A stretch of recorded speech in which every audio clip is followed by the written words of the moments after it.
Enough with the wave shooters, and enough with the miniature party games. I'm here to show you the top 10 long-form, story-driven VR games. I should mention that I'm intentionally excluding Fallout 4, Skyrim, and LA Noire from this list, because everybody already knows about those VR games. I'm hoping you'll find some new adventures on this top 10 list. Let's get started. Number 10. In Red Matter, the Cold War is in full swing, and you need to infiltrate a Soviet moon base to retrieve some top-secret documents. Now we're gonna have to find a way into the underground complex. The information we're looking for should be there. That sounds straightforward enough, but before long you'll be unraveling a mysterious story as to what really happened on this moon base, and how that mystery encompasses your present-day events inside the game. That's about all I can say without spoiling it. The game is essentially a series of mini puzzles, sort of like escape rooms as you progress from one room of puzzles to the next. There's a healthy variety of puzzles, but you'll be dealing with mostly switches, levers, and buttons. On your left hand you have a multi-tool. Switch between pinchers, flashlight, and a scanner. The scanner you'll use heavily because that's what you use to translate all of the written language, and there's a lot of written language to translate.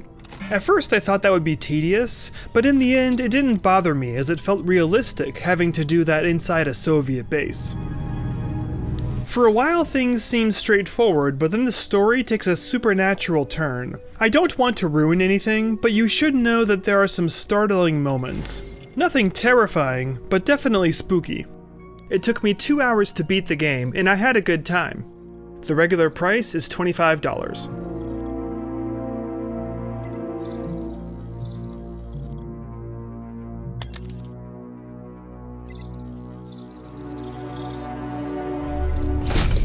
Selima's lab. She's completely focused on her multi-spectrum antiseptic project. Number 9. The Assembly tells the story of a powerful and mysterious scientific research organization of the same name. And in the game, you alternate between two different characters caught up inside a conspiracy within the Assembly. You play as both Madeline, who's a newcomer going through initiation trials, but you can do so much more here at the Assembly. On the other hand, I doubt a city college would kidnap me for the job interview. and Cal, a veteran on the inside who's unraveling the conspiracy. That's a lot of money. I guess if you're rich enough, you figure you can buy extra life. No matter how. There's lots of voice acting in the game, as you can hear your own character talking to themselves and others. And thankfully, the voice acting and writing is top-notch. The characters' performances are legit and keep the story engaging and relatable. Alright, that's better. So what was the point of all this? It was just a game? Nothing is just a game, Madeline. Throughout your journey, you'll be involved in puzzles, item hunting, and moral choices.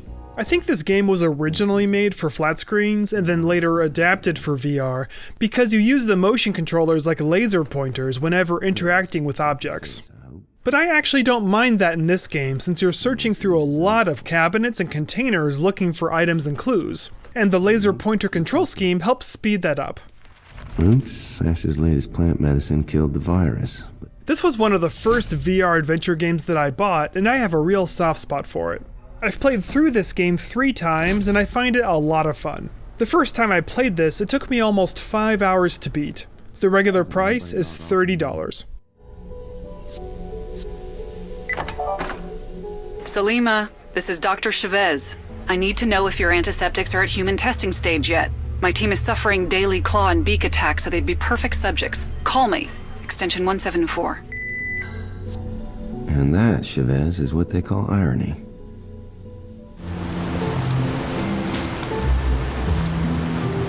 XING: The Land Beyond is a journey through the afterlife where you follow in the footsteps of other souls and learn about the life they once lived. There's a handful of realms. Each realm has a unique theme and story about a particular character who lived there. You'll come across pedestals that are like poetic journal entries. Scouting atop the waves one day, a looming storm swept us astray.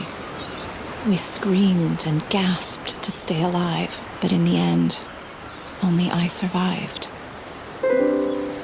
As you progress farther in each level, you'll get a deeper glimpse into that character's life as they reveal more story with each pedestal. Not long after my crash at sea, a sickness crept up over me. A pain which I'd never known. The thought that I would die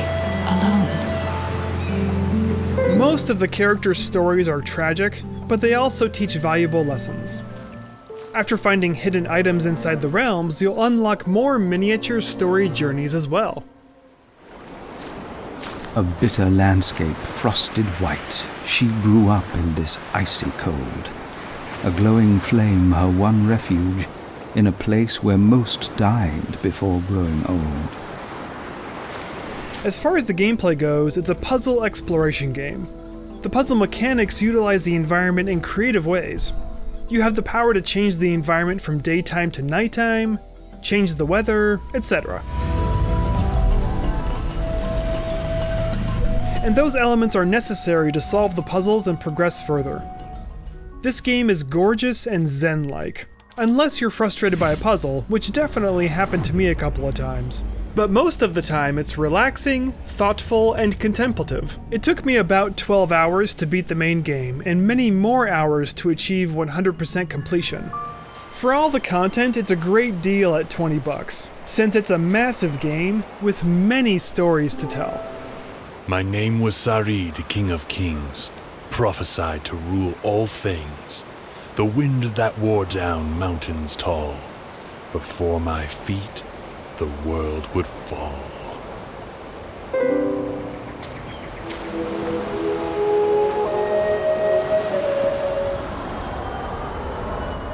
It's all up in flames. I need to report back to Prola's command somehow. Better have a look around and see if anyone or anything made it. Number 7, the Solus Project. Earth has been toasted, and you're the sole survivor of an exploration mission to find a replacement planet. Much of the difficulty comes from the details of surviving, looking for food, staying dry, getting enough sleep, things like that.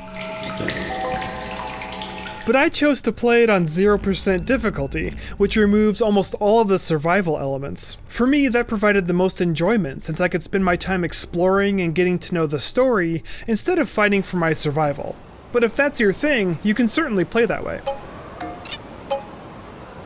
This game has very immersive atmosphere and sound design. It's impressive how quickly you feel alone and in danger.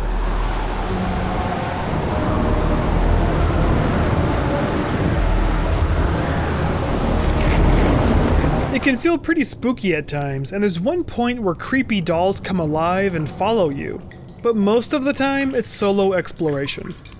There's some dialogue and spoken radio communication, but the vast majority of the storytelling comes from observing things you find on the planet through monuments.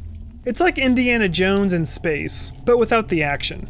You're piecing together the mystery behind the planet through lots of observation. It's a very slow and lonely story, but it's full of surprises. It took me 10 hours to beat it, so for $20, it's a good value. Solus 3, this is Prola's command, calling from Deck 50 of capital ship Opez near Pluto. Checking in for a status update. We received jumbled emergency readings from the satellite relay right before your designated landing time. Is everything okay? Your feed stopped a while ago. Solus 3, I don't want to panic you, but the other colony ships are getting antsy. There was an issue of True Psychic Tales that talked about the Rhombus of Ruin, but I assumed it was just a legend. But it looks pretty real to me. Number 6. Psychonauts in the Rhombus of Ruin is the first Psychonauts game made for VR. It doesn't require any knowledge of the previous games in the series. It does a great job of quickly introducing you into the story and how things work in this world. The story picks up from where it was left off in the previous game, with the Psychonaut crew flying to rescue the leader of the Psychonauts. But unfortunately, this rescue party is kidnapped and held prisoner in the Rhombus of Ruin. So it's up to Raz, our main hero, to use his psychic powers to reunite everybody, get back to the rescue mission, and find out who's behind it all. Out of my way, creeps, or you are literally toast! The story is well written, engaging, and funny. The character development and voice acting are platinum grade. Each character really comes to life with their unique performances in this crazy adventure. I just wanted to make sure that you were okay. Yeah, I'm fine. And that you knew you were talking out loud. You could hear me? Just that last part, about Lily. The gameplay itself is a series of puzzles that you solve by utilizing special psychic powers at your disposal. After the tutorial, the main game starts with you having limited psychic abilities. You can only switch host bodies and poke objects. Hey, get out of the way. You're blocking the show. But as you progress, you regain more abilities like moving around objects and setting things on fire. Exactly what I would have done if it weren't for this stupid Silurium. All of the game mechanics are played by using your line of sight, like a cursor, to highlight things and activate your powers. There's basically no use of your motion controllers apart from pressing their buttons. And it's not a room scale game. You can pivot your position a little bit, but you can't walk around in the space or you'll quickly get out of bounds. But despite all of these limitations, the game is top-notch. The story is unique and fun. The visual design and graphics are really beautiful. It feels like you're playing inside a Pixar movie. The game is a decent length as well. You'll get around 2 to 3 hours of playtime out of this, depending on how good you are at the puzzles and if you take your time to enjoy the scenery and story.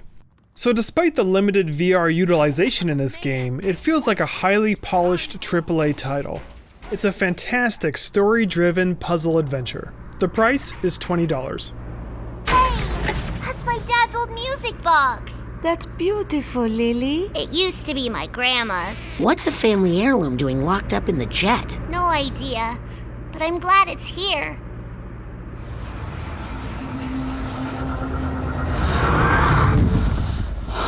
Number 5. Hellblade: Senua's Sacrifice couldn't be more different from the previous game.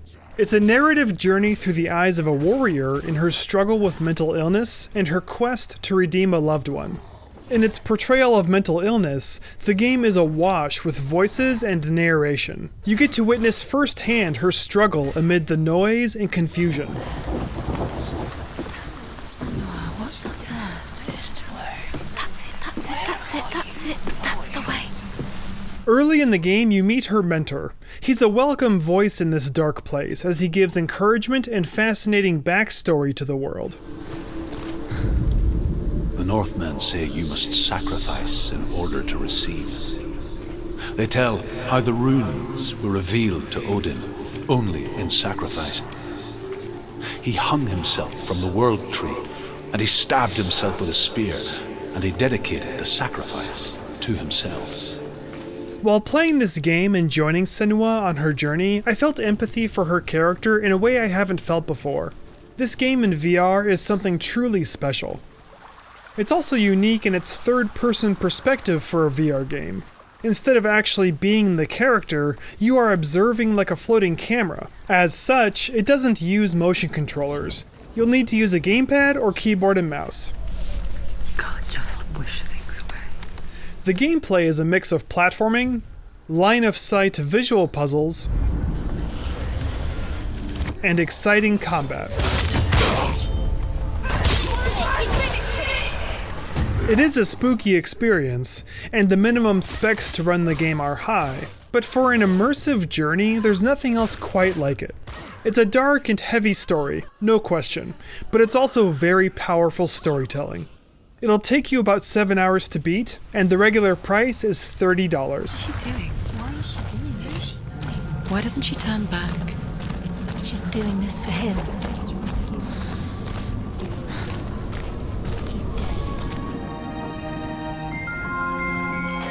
Number 4.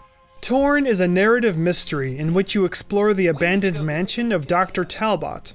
He guides you on the journey with his consciousness, represented by a fairy-like floating light. Take a look. Early in the game, you're granted the gravity tool.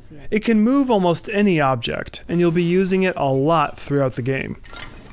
Most of the game, you'll be connecting lines of energy throughout the mansion using various props and furniture that contain symbols that match the missing pieces on the energy lines. Hunt for the missing piece, use the gravity tool to move it there, and then rotate it until it locks into place. Nicely done. That's what you'll be doing for the vast majority of the game. Even though you'll be doing most of the same thing, it's still quite enjoyable. The mansion is large and beautifully designed, with quasi-steampunk technology and antiques. The voice acting is excellent, and there's a ton of it. You're almost constantly engaged in conversation with Dr. Talbot, and outside of that, he's narrating and giving backstory on almost every part of the mansion. Always thought one day Rena and I would be traveling the world together. I guess we did that in a strange sort of way, even though I myself never left the country. I wouldn't technically call this a puzzle game, as most of the time you're just searching for shapes and snapping them into place. There is occasionally some variety, like when you replace the sails of this ship in a specific pattern, but it's all pretty mechanical and not brain teasers. The strength of this game lies in its exceptional storytelling, voice acting, and visual design. I beat it in a little over 4 hours, and I really enjoyed it. This is a great game if you love exploring mansions and unraveling the mysteries within them. The regular price is $30. So let's see, what notes can I take? I need reminders for the blog. Rena's family's from Russia, they were wealthy, she was all about psychology, and so is Talbot, I guess, and they think the brain is a machine. These people are crazy.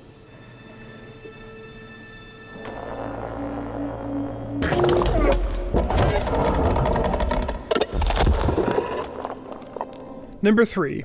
The Gallery Episode 2, Heart of the Emberstone. You have departed from Earth and traveled to the mysterious world of Ember in search of your missing sister. So, with Episode 2 in the name, it's obviously a sequel, but this game stands on its own very well. There's no need to play Episode 1, although it is a good game too. Heart of the Emberstone at its core is a science fiction adventure inspired by classic 80s fantasy, like The Labyrinth and the Dark Crystal movies. Damned Wisgogs! Almost everywhere you go in the game, you'll encounter a new type of puzzle or a new superpower at your disposal. Throughout your journey, you'll encounter holographic reprojections of the past, primarily from your sister that has gone before you, but also from characters long ago that once lived in this world.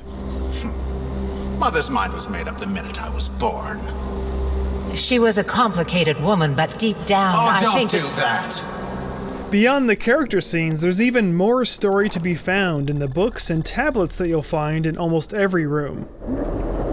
And the backstory lore feels legit, because the visual design of Ember really drives home the feeling of an ancient place that could tell you even more stories if the walls could talk. This world has a deeply historical feel to it. This is a fantastic adventure with a great sense of humor and a fascinating tale. I beat it in about 4 hours, and the price is $30.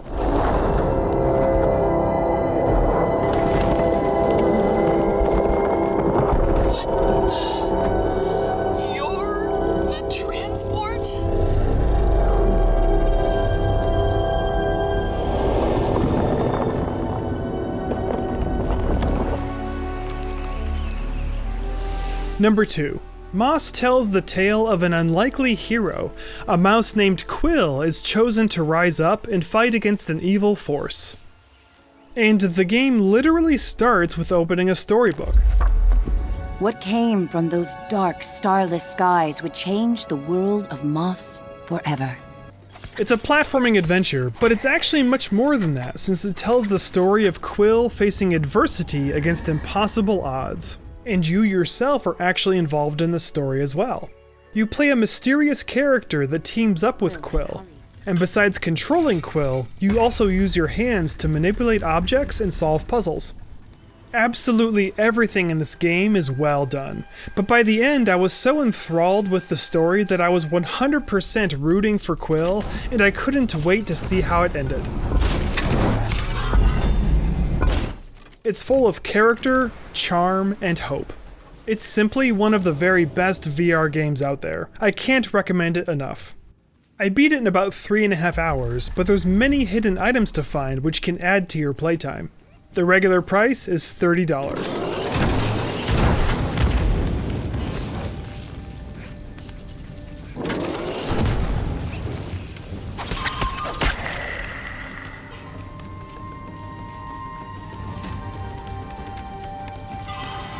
He's an actress. She lies for a living. Bonsoir, gentlemen. Have the police arrived? No, not yet. Would you please come to the dining room, mademoiselle? Number 1, The Invisible Hours. Nikola Tesla has invited some prestigious guests to his private island mansion. There is a murder, and a fascinating mystery narrative unfolds with you as an invisible observer. So you're famous, Miss Bernard. You flatter me, Monsieur Gustave. But an actor does not seek fame. We seek only truth. You exist as though you're standing there, but no one can see you and you can't change anything. It's pure immersive theater. You can go wherever you want, follow any character you want, and you're in full control of time.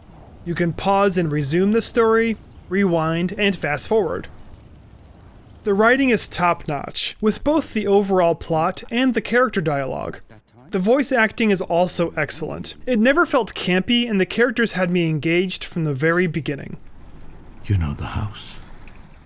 Right then, take this. Search each floor and report back to me. You're just mad. I trust you. I could be the killer for all you know. No, you couldn't. Because when I met you out in the rain, there were no footprints around you.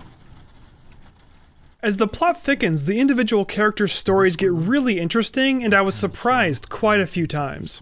There is some interaction in the form of item hunting, and there's lots of game achievements for finding various items like diaries and photographs. Monsieur Tesla, I'm afraid your bizarre offer to make my mistake undone falls on deaf ears. But like I said before, you can't actually change anything. For the completionist, there's a lot to find.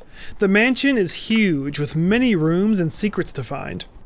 The pause menu features a powerful interface that allows you to see who you followed, where they were at the time, and the ground that you've covered. It's really handy for finding parts that you've missed. I bought this full price at $30, and I got about 5 hours of play out of it after going back and following every character through the story. But even then, the game says I'm only 75% complete out of all of the things there are to find. So comparing that to going to the movies or going to a play, and I think I got my money's worth. It's a very polished production, and this new VR theater feels like the future of entertainment. If you've been looking for a fun VR murder mystery, then it's a must-buy. Then he won't listen to you. He won't let me in. I'm quite certain Mr. Tesla is a man of common decency. Of course he'll let you inside. I'll make sure of it. Please. Well, that's it for now. Thanks so much for watching. If you like what you see, please subscribe. See ya!